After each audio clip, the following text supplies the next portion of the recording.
कहिले समतल सागर भइरहिदिन्छ, कहिले छाल भई उर्लिदिन्छ, सम्हाल्नै गाह्रो भोजन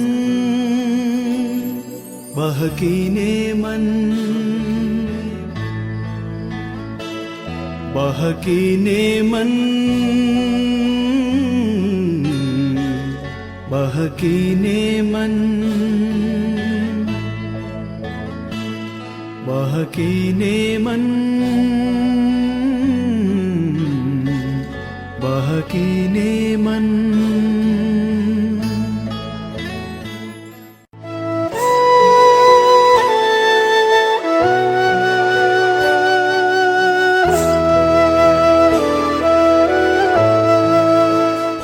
कहाँ कहाँ पुगेका मेरा साथी भाइहरू, सम्झिन्छौ कि सम्झिन्नौ खै हाम्रो हुर्काइहरू।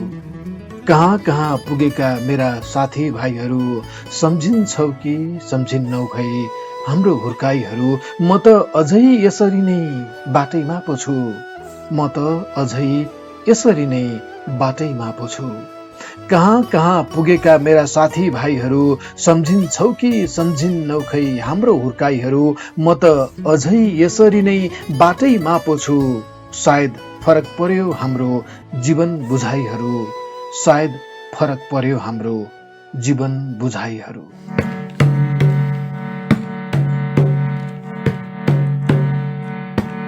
जो गाउँ भो आँसु यो अल्झियो आँखैमा, रुमाल रोप्यौ कि रोपेनौ पाखैमा, साथी हो म त बाटैमा छु। जो गाउँ भो आँसु यो अल्झियो आँखैमा, रुमाल रोप्यौ कि रोपेनौ पाखैमा, साथी हो म त बाटैमा छु।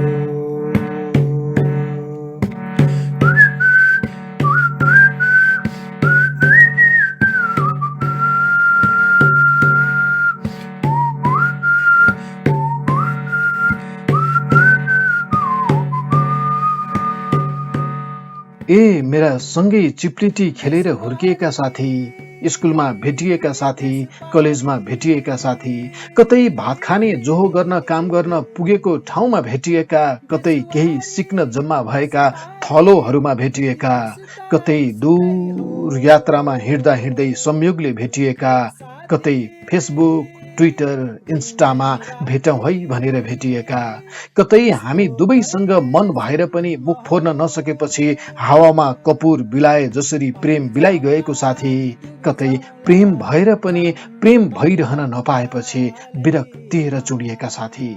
यति बेला के गर्दैछौ हौ तिमीहरू? सन्चो छौ कि बिसन्चो छौ? घर देशमै छौ कि परदेशमा छौ? कुनै टिकटक भिडियो हेरेर हाँस्दै पो थियौ कि, या बाँच्दै गर्दा जीवनको लय सधैँ अपुग अपुग महसुस गरेर उदासिँदै थियौ? भोकले रन्थनिँदै पो थियौ कि, या थियौ कुनै मिठो परिकारको ध्याउन्नमा युट्युब हेर्दै? कतै भर्खरै पोस्ट गरेको फोटोमा लाइक गन्दै थियौ कि, या थियौ घर फर्किने दिनहरू गन्दै? कतै सानी छोरीले मामु पप्पी गर्छौ न भनेको सुन्दै थियौ कि, या थियौ घरबाट बुढी आमैले चामल सकिनै लाग्यो है कान्छा पैसा हाल्दैन भनेको सुन्दै? यो वर्ष घर अर्को वर्ष गाडीवाला पारिवारिक योजना पो बनाउँदै थियौ कि, या थियौ यो वर्ष फलानुको अर्को वर्ष फलानुको ऋण चुक्ता गर्ने खातापाता मिलाउँदै? जहाँ जहाँ छौ, जसो जसो गर्दैछौ, जीवनको घाम छायामा थकाउँदै बिसाउँदै गिर्सिँदै हौला भन्ने सोच्दैछु। जे होस्, आज यतिका वर्षपछि खुब सम्झिरहेको छु तिमीहरूलाई, खुबै सम्झिरहेको छु। हिँड्दै गर्दा जीवनको बाटो, नाप्दै गर्दा उमेरको लम्बाई, त्यतै कतै गल्छेडोहरूमा भेटिएका थियौं हामी, बात मारेका थियौं अनेकौं, देखेका थियौं अनेकन सपना, बुनेका थियौं असरल रहरका ताना बाना, जीवनको परीक्षामा पास हुने अभिलाषामा कहाँ पुगेर ब्याक लागिरह्यौं हामी। कतियौं पटक दिइरहेका छौं यो ब्याक पेपर, कसले बनाइरहेको छ प्रश्नपत्र, कसले जाँचिरहेछ हाम्रो जीवनको उत्तर पुस्तिका, किन फेल भइरहेका छौं हामी लगातार लगातार। कहाँ कहाँ पुगिसकेका मेरा साथी हो, म त अझै बाटैमा छु। संगीत श्रोताको गीतले भने जस्तै हो, म त अझै बाटैमा पो छु। अझै जीवनको आँगनीमा सपनाको बिस्कुन सुकाएर बसेको छु। अझै यो भाग दौडवाला जिन्दगीमा भाग्नै पर्ने खेल कसले रचिरहेको छ भनेर घोत्लिरहेको छु। सम्झना छ तिमीहरूलाई? सायद हिँड्दा हिँड्दै बाटोहरूमा एक अर्कालाई खूब सपनाहरू सुनाएका थियौं होला हामीले, खूब इच्छाहरू बताएका थियौं होला। त्यही इच्छाहरू सपनाहरूको फेरो समातेर कहाँ कहाँ पुगी गयौ तिमीहरू। म भने बाटैमा छु र सोचिरहेछु बाटैमा, सपना देख्न पनि त हैसियत चाहिने रहेछ र हैसियत निर्धारण गरिदिँदो रहेछ व्यवस्थाले, राज्य प्रणालीले। हुन त अप्सन दिने रहेछ जिन्दगीले बाटोहरूमै, दायाँ जान्छस् कि बायाँ, चिट्ठा परेको सुखमै भुल्छस् कि स्वाभाविकताको वकालत गरिरहन्छस्, सम्झौता गरेर सहज जीवन रोज्छस् कि व्यवस्था नै ढाल्न धक्का लगाइरहन्छस्। हो, यस्ता अप्सनहरू दिइरहने रहेछ जिन्दगीले बाटोहरूमै। सायद यस्तै अप्सन लिएर पुगेपछि त होला हाम्रो बाटोहरू अलगिएको। तिमीहरूले अप्सनमा फड्को हानेको, म अझै हिँडिरहन मन्जुर गरेको। मलाई पनि सोध्यो जिन्दगीले बाटोहरूमै, ए नाथे भुइँफुट्टा, अझै गर्दैछस् कि परिवर्तनको कुरा, सिकिस राम्रै सबक। पाइतालाको खिसकेको चप्पलको फुत्किएको तुना हाल्दै भनिदिए मैले पनि, यो जीवन त दुःखहरूको कारण खोजेर त्यो फेर्नमै लगाइदिए मैले। तब फेरि एक खेप जिन्दगीले खुइय गरेर हार खायो मेरो अघि, अनि मैले झट्ट तिमीहरूलाई सम्झिए। मनमा असन्तुष्टिका भारीहरू छन् तर बिसाउनै नमिल्ने चौतारीहरू छन्। मनमा असन्तुष्टिका भारीहरू छन् तर बिसाउनै नमिल्ने चौतारीहरू छन्। म बाटैमा छु, बाटैबाट सोचिरहेछु। म बाटैमा छु, बाटैबाट सोचिरहेछु। मनमा असन्तुष्टिका भारीहरू छन् तर बिसाउनै नमिल्ने चौतारीहरू छन्। म बाटैमा छु, बाटैबाट सोचिरहेछु। हामी दुवैसँग दुःखका भकारीहरू छन्। हामी दुवैसँग दुःखका भकारीहरू छन्।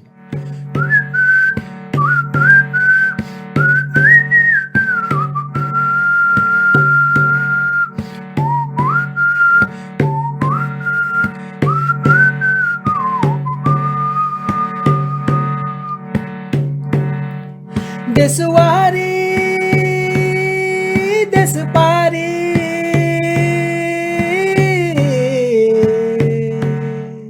देशवारी देशपारी खेती उस्ता उस्तै हो दुःखै साथी दिनै राति यस्तो कहिलेसम्म हो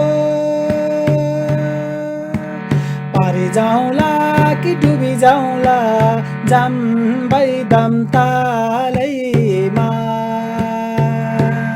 बन्दुक रोप्यौ कि पारी बन पालेमा साथी हो म त बाटैमा छु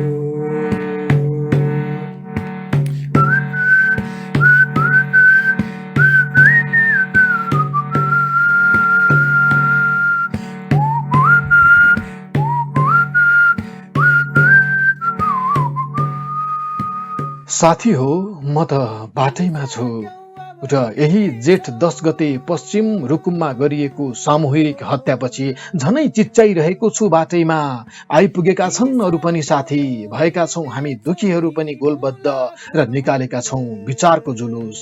मेरो प्रिय साथी, जहाँ भए पनि जे ताना बानामा रमाइरहेको भए पनि सुन्यौ होला तिमीले पनि कामी केटो र मल्ल थर्की केटी बीचको प्रेमले निम्त्याएको सामूहिक नरसंहार। फेसबुक स्क्रोल गरिरहँदा नै सही गन्न भ्यायौ होला भेरी नदीबाट निकालिएका लासहरू।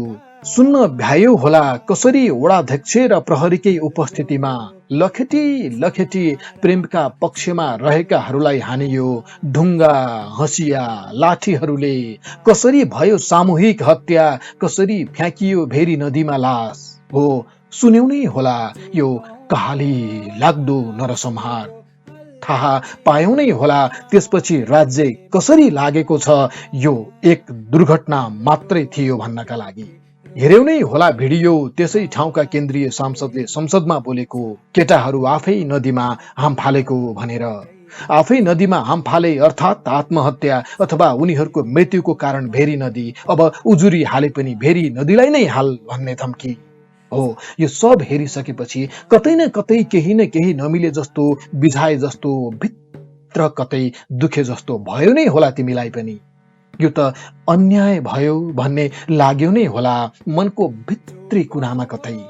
यदि उति बेला मसँगै बाटोमा हिँड्ने पाइलाहरू आज पुगेको भए पनि अन्त कतै मन त उही त होला नि भन्ने विश्वासका साथ नै अनुमान लगाइरहेको छु यति कि तिम्रो पनि त मन मेरै जस्तै त थियो।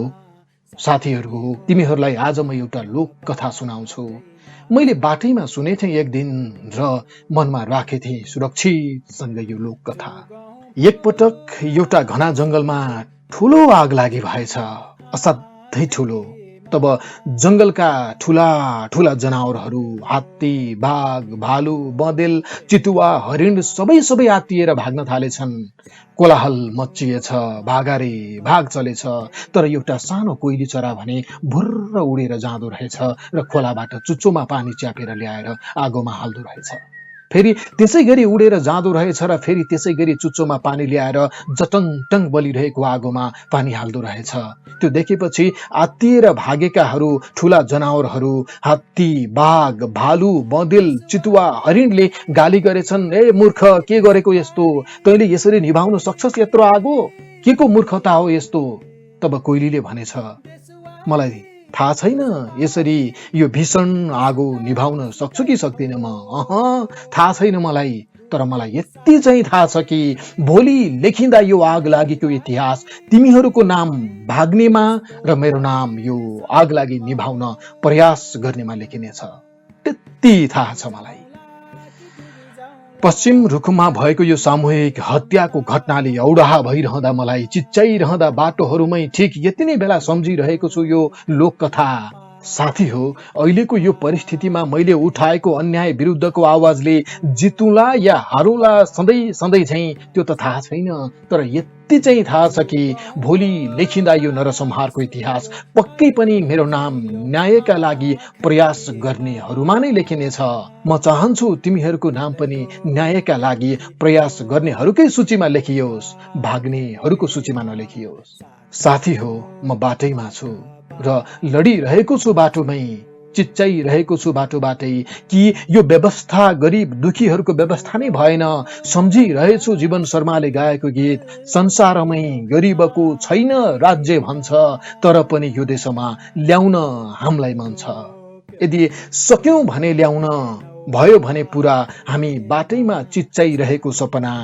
हामी भेट्नेछौँ कुनै दिन कुनै समय, त्यति बेला गाउँला हातमा हात मिलाएर जीवनको सुखमय गीत, नाचौँला फन्को हानेर उन्मुक्त नाच, अनि त्यो साँझ मज्जाले बाँडौँला यो लामो यात्राको अनुभव, सुनाउला पैताला पट्टपट्टि फुटेका सङ्घर्षका कथा, र फेरि गाउँला, फेरि नाचौँला, नाच्दा नाच्दै थाकौँला, थाक्दा थाक्दै गाउँला। तर मेरो प्रिय साथी, अहिले चाहिँ म बाटैमा छु। केही बाटो हिँडे, केही अझै पनि बाँकी छ। म घाइते छु साथी, भित्र रन्थनी बाँकी छ। केही बाटो हिँडे, केही अझै पनि बाँकी छ। म घाइते छु साथी, भित्र रन्थनी बाँकी छ। तर छ एउटा सपना हिँडिरहने हो निरन्तर, तर छ एउटा सपना हिँडिरहने हो निरन्तर। केही बाटो हिँडे, केही अझै पनि बाँकी छ। म घाइते छु साथी, भित्र रन्थनी बाँकी छ। तर छ एउटा सपना हिँडिरहने हो निरन्तर। म थाकेको छैन साथी, मनको दन्दनी बाँकी छ। म थाकेको छैन साथी, मनको दन्दनी बाँकी छ।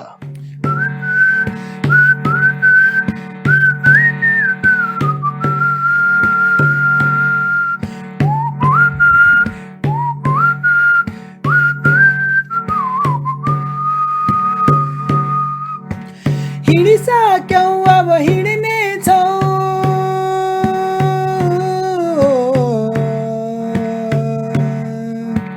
हिँडिसक्यौ हिँड्ने छौ हिँडौँला खुन हुन्जेल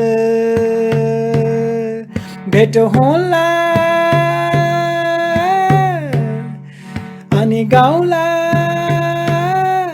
यो सौरै थर कुन्जेल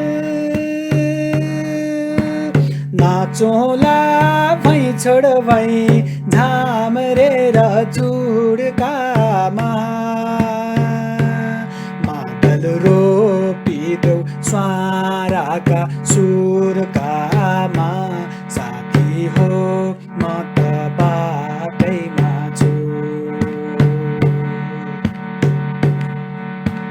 जोगाउँ भो आँसु यो अल्झियो आँखैमा रुमाल रोप्यौ कि रोपेनौ पाखैमा साथी हो म त बाटैमा छु साथी हो म त बाटैमा छु साथी हो म त बाटैमा छु। कान्तिपुर राष्ट्रिय दैनिकमा भीमबहादुर सिंह र कृष्ण ग्यावालीले रुकुम घटना गाउँलेले कुटिरहे प्रहरी हेरिरह्यो शीर्षकमा लेख्नु भएको छ। प्रेमिकाले मलाई लिन आऊ नभए अर्कै केटासित मेरो विवाह गरिदिन लागेका छन् भन्ने म्यासेज नगरिदिएको भए जाजरकोटका नवराज विश्वकर्मा लकडाउनका बेला भेरी नदी तरेर पल्लो गाउँ जान हतारिने थिएनन्। प्रेमिकालाई घर भित्र्याउने सपना साँचेका उनी भेरी त तरे तर प्रेमिकाको हात समाएर घर फर्कन पाएनन्। आफ्ना 5 साथीसहित उनी भेरीमै विलिन भए। 2077 जेठ 10 गते रुकुम पश्चिमको सोती गाउँकी ती किशोरीले नवराज विश्वकर्मालाई सम्पर्क गरिन्। आफ्नो परिवारले अर्कै केटासँग विवाह गराउन लागेको तर आफूले स्वीकार नगरेको बताउँदै आफूलाई लिन साथीहरूसित आउन आग्रह गरिन्। नवराजले 19 जना साथीहरूलाई साता अघि नै छिट्टै प्रेमिकालाई भगाएर ल्याउने योजना बनाएको भन्दै सघाउन सहयोग मागेका थिए तर पछिल्लो म्यासेज आएपछि उनीसँग कुनै धैर्य भएन।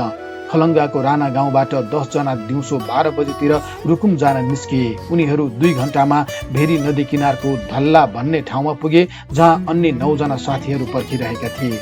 घाइते सुदीप खड्काका अनुसार 19 जनाको टोली करिब 1.5 घण्टासम्म सोही ठाउँमा अल्मलियो। 3:30 बजेतिर उनीहरू नवराजकी प्रेमिकाको गाउँ सोतीतिर लागे। करिब 5 बजेतिर घर नजिकै पुगे।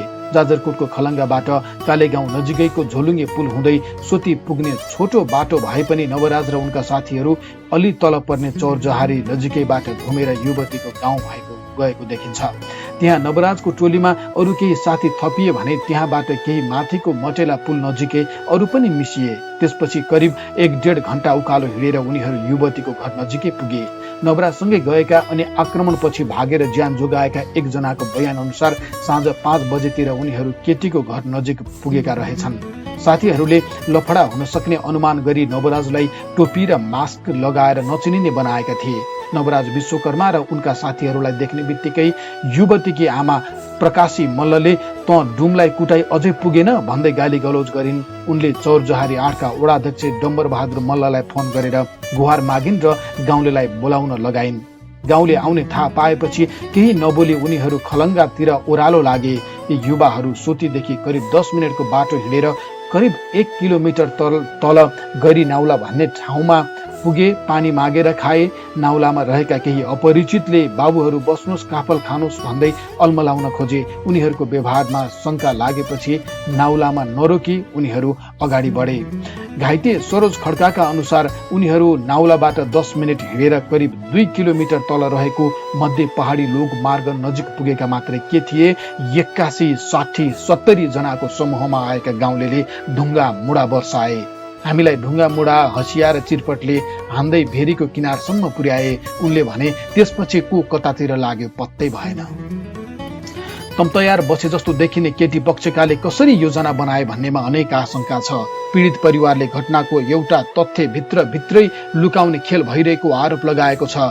पीडित पक्षको दाबी अनुसार ती युवतीको फोन नियन्त्रणमा लिएर दाइचाइले नै म्यासेज गरेर बोलाएका हुन्। कान्तिपुर राष्ट्रिय दैनिकमा यति पढिरहँदा म निस्सासिएँ।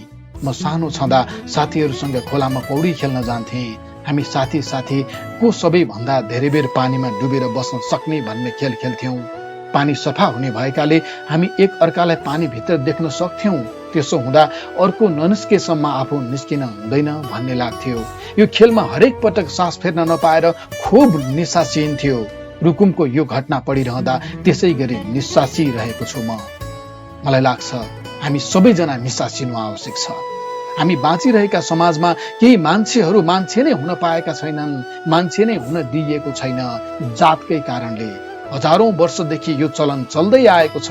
केही शिक्षित भन्नेहरू अझै पनि बिस्तारै फेरिन्छ भन्दै यति भयंकर अन्यायपूर्ण जातीय भेदभावको विषयमा तर्किन्छन्। बोल्न नपरे हुन्थ्यो भने चाहिँ गर्छन्। हुँदा हुँदा केही त अहिलेको यस्तो सामूहिक हत्याको घटनामा पनि अनेक तर्क गरेर घटनालाई कमजोर बनाउन लागि परेका छन्। अनेक तर्क गरिनु आवश्यक नै छैन, यो सजिलै बुझिने विषय छ। यदि केटा दलित र केटी गैर दलित नभइदिएको भए उनीहरूको विवाहमा परिवारले भाँजो हाल्ने नै थिएन र भाँजो नहालिदिएको भए साथीहरू लिएर जानुपर्ने नै थिएन नवराजले। यति पनि नबुझेर अथवा बुझ्न नचाहेर अझै पनि केही मान्छेहरू तर्क गरिरहेका छन् कि त्यो घटनामा दलितको मात्र नभएर अरू जातका युवाको पनि ज्यान गएको छ, त्यसैले यो जातका कारण भएको घटना होइन। यो त हाम्रो गाउँमा एकजना ठट्यौली पाराको बाजेले दिने जस्तो तर्क भयो। पल्लो पल्लो गाउँमा कसैको मृत्यु भयो र कुनै गाउँलेले ती बाजेसँग के बेथाले मरेछन् भनेर सोद्धा उनी ठट्यौली पारामा भनिदिन्थे सास फेर्न नसकेर मरे रे। रुकुमको घटना जातका कारण होइन भन्नु पनि यस्तै तर्क हो। सास फेर्न नसकेर मरेको भने जस्तो तर्क। भित्री व्यथा चाहिँ के रहेछ भनेर खोतल्न नचाहनेहरूको तर्क। त्यहाँ नवराजका साथीहरू जो गैर दलित थिए उनीहरूको पनि हत्या भएको छ। साथीको अन्तर्जातीय प्रेममा साथ दिन गएका उनीहरू महान हुन्। यो जात व्यवस्था विरुद्धको संघर्षमा ती साथीहरूले आफ्नो बलिदानी दिए। साथीको लागि ज्यान दिन समेत तयार भए। अन्तर्जातीय प्रेमको पक्षमा साथ दिँदा ज्यानै दिनु पर्यो उनीहरूले। यो जातपात व्यवस्था जातीय भेदभावकै कारण हो ती सबै महान साथीहरूले ज्यान गुमाउनु परेको। कतिले कहाली लाग्दो आँधी जसरी आएका भिडको अन्धा धुन्द कुटाई खानु परेको। यो सबै हुनुको कारण जात नमिलेको भनिने प्रेम नै त हो। यति बुझ्न पनि के सकस भइरहेको हो अझै कतिपयलाई। यो समाजमा सबै मान्छे अटाउनु पर्दैन र यो समाजमा सबै मान्छे अटाउनु पर्दैन र अझै पनि विभेदलाई डाँडा कटाउनु पर्दैन र ए देश दुनियाँ सबै मज्जैले बुझेका मान्छे यो जातपातको लफडादारी हटाउनु पर्दैन र। तिमीले धुनेको नर्कलाई तोडेर आइपुगे हजारौं वर्ष हिँडेर तिमीलाई सोध्न आइपुगे हजार वर्ष हिँडेर तिमीलाई सोध्न आइपुगे। ए मन भएको मान्छे मनलाई सन्चै छ कि बिरामी, मनलाई सन्चै छ कि बिरामी। ए ज्ञान भएको मान्छे ज्ञानलाई सन्चै छ कि बिरामी, ज्ञानलाई सन्चै छ कि बिरामी। आहुतिले लेखेपछि बिबी अनुरागीले संगीत भरेर गाएको यो गीतले हामीलाई बिझाउने गरी धेरै प्रश्न तेर्साएको छ, जुन प्रश्न यति बेला झनै पेचिलो बनेर अगाडि आएको छ। कान्तिपुर राष्ट्रिय दैनिकमा भीमबहादुर सिंह र कृष्ण गेवालीले रुकुम घटना गाउँलेले कुटिरहे प्रहरी हेरिरह्यो शीर्षकमा अगाडि लेख्नु भएको छ। आक्रमण भएको ठाउँबाट भेरी नदी तलै छ। सोतेका गाउँलेको हुलले भाग्दै गरेका उनीहरूलाई मध्य पहाडी लोकमार्गदेखि 2 किलोमिटर तल रहेको भेरी नदीको बगरसम्म लखेटेका थिए। पुल छेकेर अर्को समूह बसेकाले बाँचेका घाइतेले बगरै बगर गएर भेरी तर्ने प्रयास गरेको घटनास्थल पुगेका अधिकार कर्मीहरू बताउँछन्। गाउँलेको कुटपिट तथा लखेटाइमा परेका 19 युवा मध्ये एकजना फुत्किएर भागेर घर आउन सफल भए। स्थलगत प्रतिवेदन अनुसार तमतयार अवस्थामा रहेका डम्बर बहादुर मल्ल सहितको ठूलो डफा 19 जनाको निशस्त्र टोलीमाथि जाइ लाग्यो।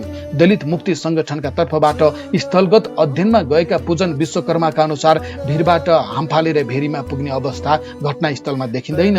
मान्छे त के त्यहाँ एउटा गाडी नै फाले पनि भेरीमा नपुग्ने खालको ठाउँ छ।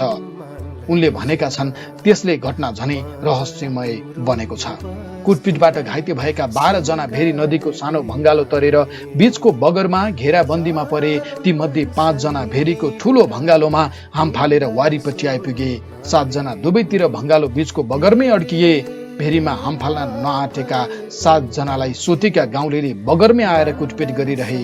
लाठी र दाउराले आफूलाई कुटेको बताउने ती पीडितका अनुसार कुटाइपछि बेहोस भएका उनी बिउझँदा प्रहरी नियन्त्रणमा चौरजहारी अस्पतालमा थिए। आक्रमण गर्ने अर्को समूह 1 किलोमिटर माथिको झोलुङ्गे पुल तरेर कालो गाउँपट्टि गएर बसिसकेको रहेछ। भेरी तरेका 5 जनालाई पनि 20-25 जनाको समूहले कुटपिट गर्दै फर्काएर पारीपट्टि घटनास्थल लिएर गए। भेरी नगरपालिकाका प्रमुख चन्द्र प्रसाद घरतीले स्थलगत अध्ययन टोलीलाई बताए अनुसार सोती गाउँका व्यक्तिहरूले नवराज विश्वकर्मा लगायतलाई लखेटेर भेरी नदीको दुवैतिरबाट घेरा हालेर कुटपिट गरी मारेर नदीमा फालेका हुन्। प्रहरी घटनास्थलमा नपुगेको भए बाँकी 12 जनाको पनि ज्यान जान सक्थ्यो। अर्का प्रत्यक्षदर्शी इन्द्रजङ शाहका अनुसार कुटपिटबाट ज्यान गुमाएका 5 र बेपत्ता 1 जना भेरी नदी किनारमा आएकै थिएनन्। गाउँलेको आक्रमणमा परेका नवराज लगायतहरू कुन ठाउँमा थिए, कसरी नदीमा परे भन्ने खुलेको छैन। पीडित पक्षले सोतीका गाउँलेको कुटाइबाट भेरीमाथिको कान्लोमै नवराज लगायत 6 जनाको ज्यान गएको र घटना साम्य भएपछि उनीहरूको शव भेरीमा बगाइएको आरोप लगाएका छन्। भेरी किनारमा ठूलो समूहले आक्रमण गर्दा घाइतेहरूले नवराज लगायत मृतकहरूलाई नदेखेकाले माथि नै गाउँमा मरणासन्न बनाएर भेरीमा फालिएको वा मारेरै फालिएको हुन सक्ने अनुमान गरेका छन्। प्रहरी आए पनि साम्य पार्न केही पहल गरेनन्, सिठी फुकेर हेरिरहे। घाइते सरोज खड्काले भनेका छन्, सोतीका गाउँलेले प्रहरीकै अगाडि हामीलाई अन्धाधुन्द कुटेका थिए। घाइतेहरूका अनुसार गाउँलेले भेरी नदीमा हाम फालेका 5 जनालाई पनि नदीमै पुगेर ढुङ्गा चिरपट लगायतले हानेका थिए। घटनास्थलमा रहेका प्रहरीमाथि केन्द्रीय टोलीले सोधपुछ गरेको छ। सोधपुछका क्रममा प्रहरीले लखेटिएका केही युवा भेरीमा हाम फालेको बताएका थिए, तर पीडित पक्षले भेरी तर्न खोजेकाहरू मात्रै हाम फालेको र उनीहरू जोगिएको प्रतिक्रिया दिएका छन्। हाम फालेकाहरू नै मरेको हुन सक्ने आशय पुष्टि हुने गरी प्रहरीले विवरण बनाउन थालेको पीडितको आरोप छ। अधिकार कर्मीहरूका अनुसार भागदौड देखेका गैरी देउलाका अधिकांश स्थानीय बासिन्दा घटनाबारे बोल्न मान्दैन। अब पनि भेदभाव टिकाउने झ्यास कुरा नगरौं, मान्छेलाई मान्छे नठान्ने घाँस कुरा नगरौं। अब पनि भेदभाव टिकाउने झ्यास कुरा नगरौं, मान्छेलाई मान्छे नठान्ने घाँस कुरा नगरौं। यो भेदभाव अत्याचार अन्त्य हुनै पर्छ। यो भेदभाव अत्याचार अन्त्य हुनै पर्छ। दायाँ बायाँ किन्तु परन्तु बकवास कुरा नगरौं। दायाँ बायाँ किन्तु परन्तु बकवास कुरा नगरौं। फलाम पगाली कानमा दाग्यो तर सकेनौ मेरो ज्ञानलाई छेकिन। फलाम पगाली कानमा दाग्यो तर सकेनौ मेरो ज्ञानलाई छेकिन। म धातुलाई फुल झैं फुलाउँदै म धरतीलाई उर्वर बनाउँदै छुन नहुने अछुत बनायो तर सकेनौ मेरो सम्मानलाई बुझिन। म त तिम्रो यो बस्तीलाई सिँगार्दै आएँ, हजारौं वर्ष हिँडेर तिमीलाई सोध्न आइपुगेँ। ए मान भएको मान्छे मनलाई सन्चै छ कि बिरामी, मनलाई सन्चै छ कि बिरामी इमान भएको मान्छे इमानलाई सन्चै छ कि बिरामी इमानलाई सन्चै छ कि बिरामी। रुकुम घटना गाउँलेले कुटिरहे प्रहरी हेरिरह्यो शीर्षकमा कान्तिपुर राष्ट्रिय दैनिकमा भीमबहादुर सिंह र कृष्ण ग्यावालीले अरू लेख्नु भएको छ। घटनाको केही दिनपछि 10 जना दलित अगुवा एवं अधिकार कर्मीहरूको टोली घटनास्थल पुग्यो। उनीहरूले तयार पारेको अध्ययन प्रतिवेदन अनुसार केटी पक्षको समूहले सबैतिरबाट घेरा हालेर सांघातिक आक्रमण भएको हो। आक्रमणमा संलग्नहरूले नवराजको समूहलाई घरेलु हतियारले प्रहार गरेको र सब नदीमा फालेको पुष्टि हुने घटनास्थल पुगेर फर्किएका दलित अधिकार कर्मी धर्मलाल टोकायाले बताएका छन्। घटनाको स्थलगत अध्ययन गर्ने हो भने भेरीमा हाम फाल्ने अवस्थै हुँदैन। हाम फालेकै भए पनि बुट्यानका कारण मानिस बीचमै अड्किन्छ। प्रतिवेदन बारे उनले भनेका छन्, भाग्दा हाम फालेर मरे भन्ने कुरा कुनै हालतमा पनि पुष्टि हुँदैन। रोकया लगायत 10 जना अधिकार कर्मीले स्थलगत अध्ययनपछि तयार पारेको प्रतिवेदनमा पनि यस्तै दाबी छ। प्रतिवेदनमा छ, घरेलु हतियार हँसिया खुकुरी लाठी लगायतका ढुङ्गाले 81 आक्रमण गर्दै लखेड्दै भेरी नदीको बगरमा दुवैतिरबाट घेरा हालेर नवराज विश्वकर्मा र उनका अरू 5 जना साथीहरूको हत्या गरी भेरीमा सब फालिदिए। जाजरकोटको भेरी नगरपालिका 4 राणा गाउँका नवराज विश्वकर्मा विभिन्न खेलकुदमा सक्रियतापूर्वक भाग लिन्थे। उनसँग प्रेम सम्बन्धमा रहेकी युवती चौरजहारी नगरपालिका 8 सोती गाउँकी हुन्। भेरी नदीले छुट्याएको उल्लो पल्लो गाउँका उनीहरू बीचको प्रेम सम्बन्ध 3 वर्ष भएको नवराजकै बाबुआमाले केही अघि मात्र थाहा पाए। उनीहरू बीच नियमित फोन र एसएमएस देखि फेसबुक र मेसेन्जरमा कुराकानी भइरहेको साथीहरूले बताएका छन्। त्यस्तैमा लकडाउन सुरु भएको केही दिनमा गत चैत 17 गते ती युवतीले नवराजलाई आफ्नो घरमा भेटघाटका लागि बोलाएकी थिइन्। त्यही दिन केटीको घर परिवारले अपशब्द प्रयोग गरी कुटपिट गर्नुका साथै इलाका प्रहरी कार्यालय चौरजहारीमा बुझाएको खुलेको छ। एक रात हिरासतमा राखेपछि प्रहरीले भोलिपल्ट नवराजका बाबुलाई बोलायो। बाबु शारीरिक रूपमा अशक्त भएकाले जान नसकेकामा आमा गएर छोरा बुझेर घर लगिन्। घटनाको दिन जेठ 10 गते ती युवतीले नवराजलाई माइती पक्षले अर्कै केटासँग विवाह गराउन लागेको खबर गरिन्। आफूलाई भगाएर लैजान भन्दै उनले साथीहरू लिएर आउन म्यासेज गरिन्। त्यसै अनुसार साथीहरू लिएर सोती गाउँ पुगेका नवराजको शव केही घण्टामै सेती किनारमा भेटियो। स्थलगत अध्ययनमा गएका एक अधिकार कर्मी त्यो अन्तिम म्यासेज युवतीले नै पठाएकोमा शंका व्यक्त गर्छन्। फोनमा कुरा भएको होइन, म्यासेज हो। एक अधिकार कर्मीले भनेका छन्, उनको फोन कब्जामा लिएर दाइले नै केटालाई घरमा बोलाएको अनि त्यस्तो घटना भएको आशंका छ। जीवनमा हामीले धेरै लडाईहरू लड्नुपर्छ, कहिले पात्रसँग, कहिले प्रवृत्तिसँग, कहिले प्रतिपक्षी कमजोर भएको हुन्छ, कहिले असाध्यै बलवान। अझ जब लडाई व्यक्तिसँग भन्दा बढी राज्यसँग हुन जान्छ, व्यवस्थासँग हुन जान्छ, तब योद्धाहरूको मनमा एउटा शंका फिलिङ्गो आइदिन सक्छ। जितिएला र लडाई भन्ने शंका। इतिहासमा पटक पटक यस्तो भइरहन्छ। इतिहासमा पटक पटक योद्धाको मनमा यस्तो हुने नै गर्छ। त्यति बेला योद्धाले सोच्नै पर्दछ कि सबै लडाईमा जित नहुन पनि सक्छ। तर कहिल्यै भुल्न नहुने कुरा चाहिँ के भने, केही लडाईहरू यस्ता हुन्छन् जसमा जित हार भन्दा बढी कुन पक्षबाट लडियो भन्ने कुराले अर्थ राख्छ। न्यायको पक्षमा लडियो कि अन्यायको, कमजोर दुखीहरूको पक्षमा कि बलिया सुखीहरूको। भोलि बुढेसकालमा सोधे भने सन्ततिले, साँच्चै के पो गर्दै हुनुहुन्थ्यो तपाईँ त्यो बेला भनेर, त्यति बेला गौरव साथ उनीहरूलाई दिन सक्ने जवाफ निर्माण गर्ने बेला हो यो। यति बेला नचुकौं, यति भन्नु छ। आँखा भरिको सपना चकनाचुर हुनुहुन्न, मान्छे बन्ने यात्राबाट दूर हुनुहुन्न। आँखा भरिको सपना चकनाचुर हुनुहुन्न, मान्छे बन्ने यात्राबाट दूर हुनुहुन्न। यो त हुँदै भएन, फिटिक्कै भएन। यो त हुँदै भएन, फिटिक्कै भएन। अझै पनि चुप बस्न मन्जुर हुनुहुन्न, अझै पनि चुप बस्न मन्जुर हुनुहुन्न। बहिष्कार गरी हुत्याइदियो, तर सकेनौ तिमी म बिना जिउन।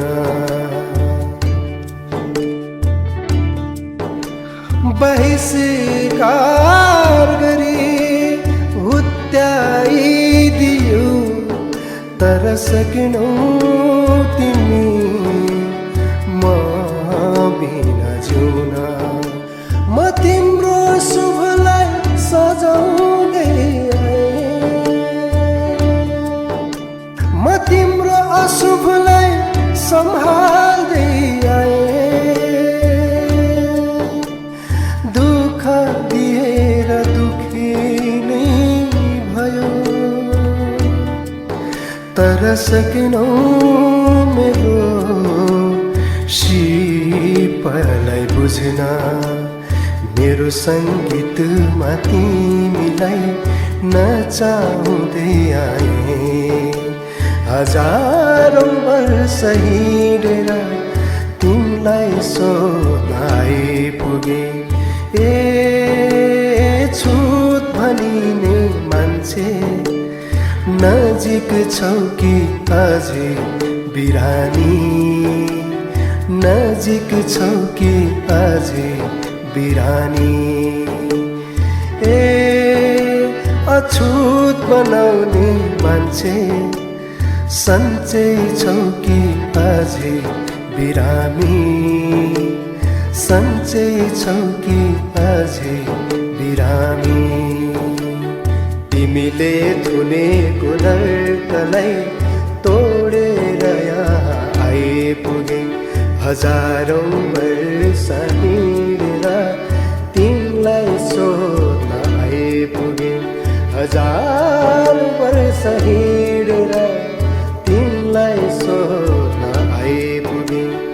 ए मन भएको मान्छे मनलाई सन्चै छ कि बिरामी, मनलाई सन्चै छ कि बिरामी। ए ज्ञान भएको मान्छे ज्ञानलाई सन्चै छ कि बिरामी, ज्ञानलाई सन्चै छ कि बिरामी। मनलाई सन्चै छ कि बिरामी, ज्ञानलाई सन्चै छ कि बिरामी। मनलाई सन्चै छ कि बिरामी, इमानलाई सन्चै छ कि बिरामी। सन्चै छौ कि अझै बिरामी, सन्चै छौ कि अझै बिरामी। कार्यक्रम बहकिने मनमा आज दुईवटा गीतहरू मैले बजाएँ। पहिलो गीत थियो सङ्गीत श्रोताले लेख्नु भएर सङ्गीत भरेपछि उहाँ आफैले नै गाउनु भएको साथी हो म त बाटैमा छु भन्ने। त्यसपछि दोस्रो गीत थियो आहुतिले लेख्नु भएको, यसमा सङ्गीत र स्वर रहेको थियो बिबी अनुरागीको। यो दुईवटै गीतहरू फाइनल भइसकेका गीतहरू होइनन्, पछि रेकर्ड गर्ने क्रममा रहेका गीतहरू हुन्। तर अहिलेको समयसँग मिल्ने भएर मैले यो फाइनल नभएको गीत पनि कार्यक्रममा प्रयोग गरेँ। बहकिने मनको आजको श्रृङ्खला यति नै। प्रविधिमा रहनुहुने कुमार परियारप्रति कृतज्ञता व्यक्त गर्दछु। म महावीर विश्वकर्मा पनि अर्को श्रृङ्खलासम्मको लागि ओझेल पर्छु। हवस्, जान्छु, अर्को हप्ता आउँछु नि। नमस्कार। तिमीले धुनेको नर्कलाई तोडेर यहाँ आइपुगे। हजारौँ वर्ष हिँडेर तिमीलाई सोध्न आइपुगे। हजार वर्ष हिँडेर तिमीलाई सोध्न आइपुगे। ए मन भएको मान्छे मनलाई सन्चै छ कि बिरामी, मनलाई सन्चै छ कि बिरामी। ए ज्ञान भएको मान्छे ज्ञानलाई सन्चै छ कि बिरामी, ज्ञानलाई सन्चै छ कि बिरामी।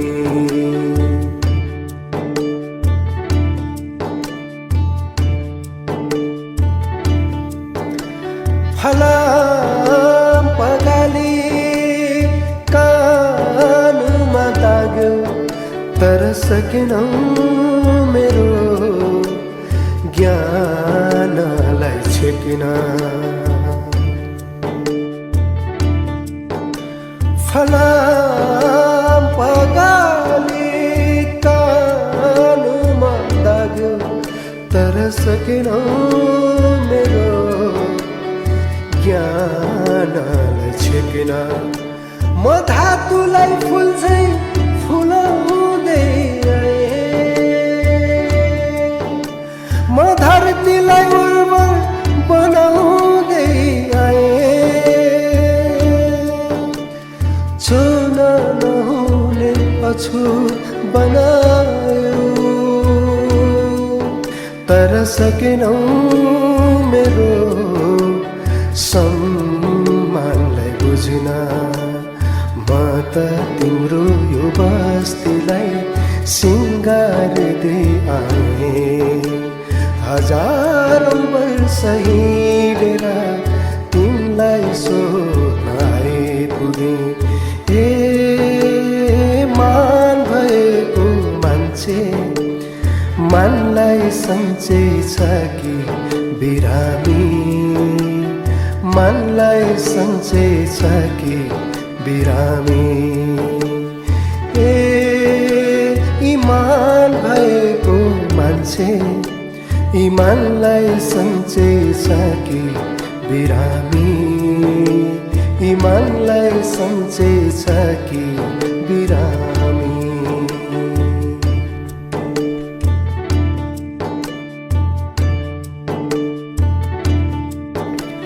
बहिष्कार गरी हुत्याइदियो तर सकेनौ तिमी म बिना जिउन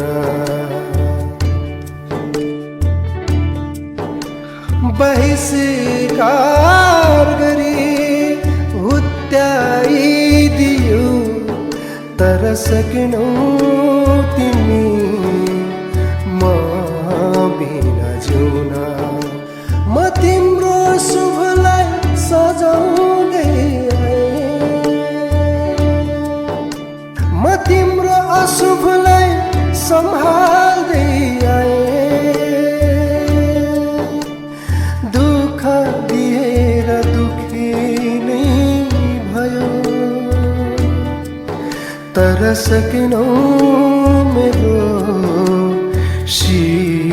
सिपलाई बुझ्न मेरो सङ्गीतमा तिमीलाई नचाउँदै आएँ हजारौं वर्ष हिँडेर तिमीलाई सोध्न आइपुगेँ ए छुत भनिने मान्छे नजिक छौ कि अझै बिरानी नजिक छौ कि अझै बिरानी ए अछुत बनाउने मान्छे सन्चै छौ कि अझै बिरामी सन्चै छौ कि अझै बिरामी तिमीले धुनेको नर्कलाई तोडेर यहाँ आइपुगे हजारौं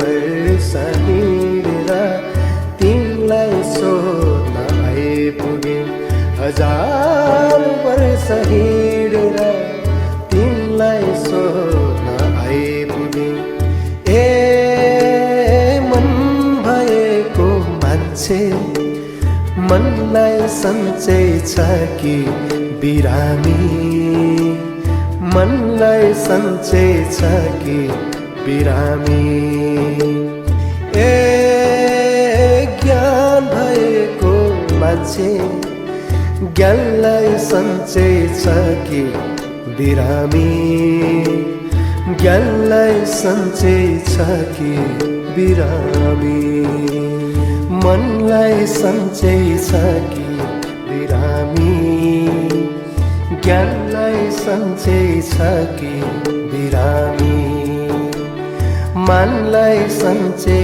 छ कि बिरामी इमानलाई सन्चै छ बिरामी सन्चै छौ कि अझै बिरामी सन्चै छौ कि अझै बिरामी